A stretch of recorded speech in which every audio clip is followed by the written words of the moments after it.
Hi, my name is Jillian. I'm a trainer here with Soul Performance, and my #1 goal as a trainer is to teach you proper form. In order to do that, I need to undo poor movement patterns and replace them with better ones. So we begin with proper posture. I teach you what that means, and I teach you what the muscles are that you need to strengthen in order to hold proper posture. That is our start point in every exercise that we do. From there, I progress the exercise based on your level. So it doesn't really matter where you are in terms of your fitness or your functional or dysfunctional ability. I can work with you.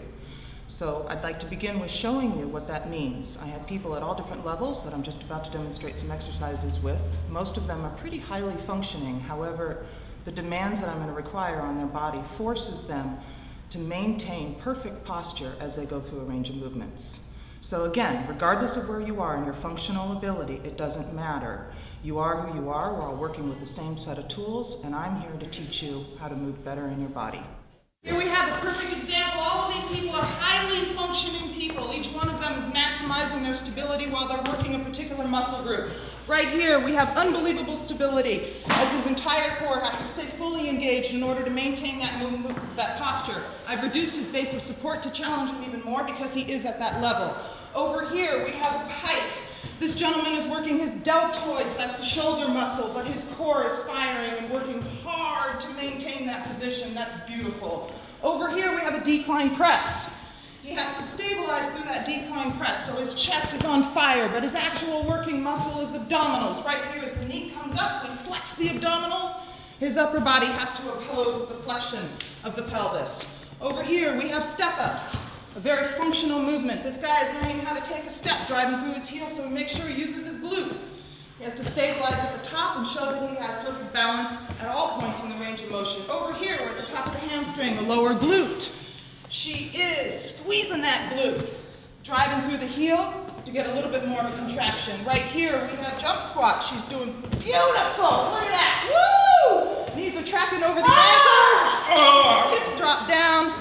Over here, we have a lunge. This is a deep lunge. This is a hard lunge. He's up in the top of the hamstring and the lower glutes. It's extremely hard to keep that back flat as his hips are driving straight up towards the ceiling and he's getting a full stretch on the hamstring at the same time that it's contracting.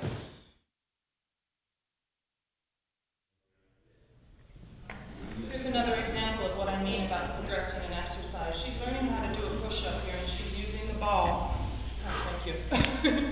The ball to help her stabilize, but the actual work here is in learning how to stabilize the scapula as she walks back with her hands.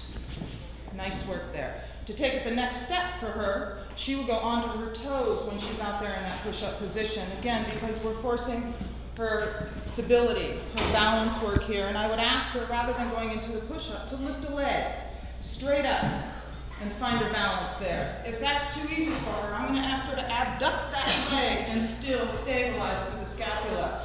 And after those chest muscles and those scapular stabilizers and those arms are shaking and she's completely exhausted, she has to control the movement as she stabilizes one scapula and brings that arm back and walks her body back onto the ball. Nice work. Thank you very much.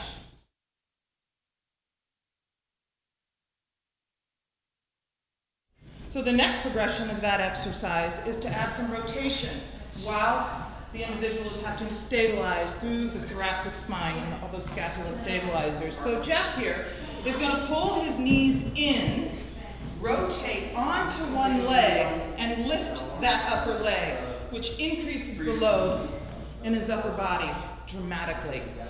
We're working on reflex, balance, and core stability here. Thank you very much. What time is it? Game time. And the final progression of that exercise is to add rotation and single arm, single leg work. So you begin in that jackknife position with the legs tucked, the knees tucked up into the chest. You rotate the hips, and in that rotation you have to come up onto the single leg, so you cannot use the top leg to help stabilize through the movement. Once you've balanced through that, you begin to lift an arm. So you load that stabilizing scapula tremendously, and the work required to stabilize through that is tremendous. From that point, you need to control the plant of that lifted arm all the way down, because we're trying to make sure that we're in complete control at all points in the range of motion. So nothing should be reactive, nothing should be frantic. Once you've placed that other arm down, the object then is to rotate the hips, again landing on that single leg with the upper leg raised up in the air.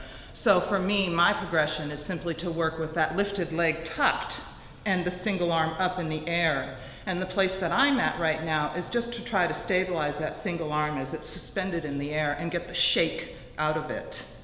From there, once I've mastered that, and I'm equal on both sides, left and right, then I'll begin to hold that lifted arm and extend that back leg straight back behind me, which just increases the load on both my lower hips and on my shoulder tremendously. That's the goal.